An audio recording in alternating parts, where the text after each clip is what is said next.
Ce sont des rencontres, quoi.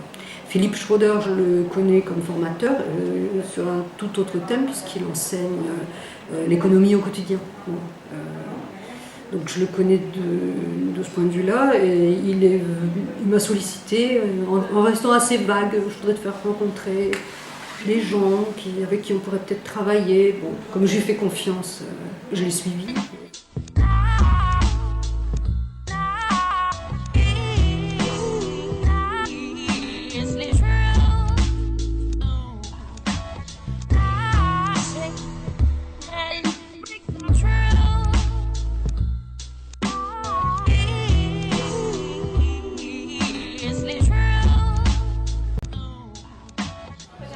J'ai trouvé que c'était une initiative à la fois originale et extrêmement intéressante parce que le milieu journalistique a souvent les mêmes représentations que la population générale sur les troubles psychiatriques et de pouvoir transmettre une information moderne sur ces troubles, de donner différents points de vue, à la fois les points de vue scientifiques, les points de vue professionnels, les points de vue des familles, des usagers, les points de vue juridiques, les points de vue économiques, ça permet de montrer comment les problèmes psychiatriques sont des problèmes importants dans la société.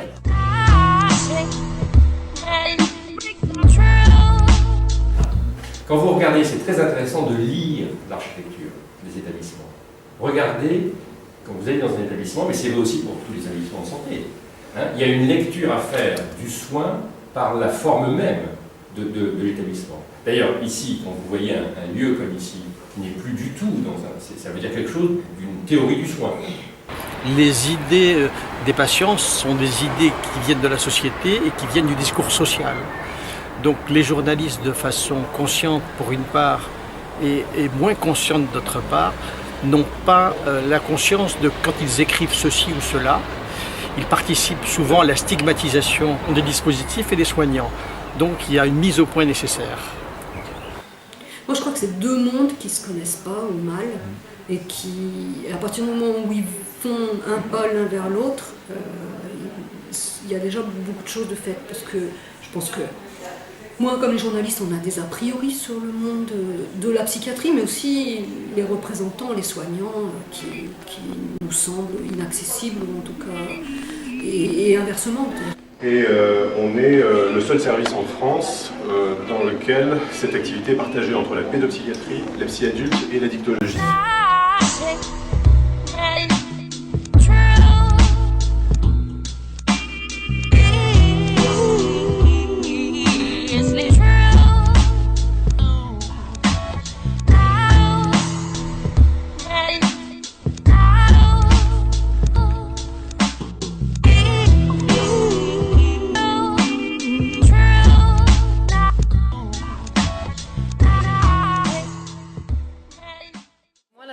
D'avoir appris beaucoup de choses, c'est-à-dire on a une vague idée de ce qu'est la santé mentale et ses différentes composantes, mais là avoir un peu approfondi, avoir cassé un certain nombre d'idées reçues, avoir pris conscience de l'ampleur du phénomène, c'est-à-dire le nombre de personnes potentiellement touchées au cours d'une vie, et puis avoir vu vraiment ce que j'ai vraiment trouvé très bien, l'ensemble des regards, c'est-à-dire on a eu les psychiatres et on a eu un certain nombre de psychiatres ultra compétents, très pédagogues et passionnants et passionnés, les familles, les patients, donc là ça c'était vraiment très bien, les avocats, les gens de la société civile, associatifs, etc.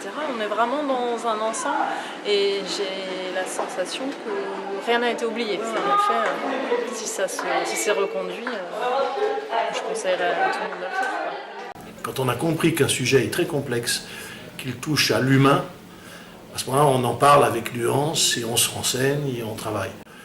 Très bonne initiative dont on espère que ça va continuer pendant des années jusqu'à transformer le regard de la profession journalistique et par là même de l'ensemble de la population.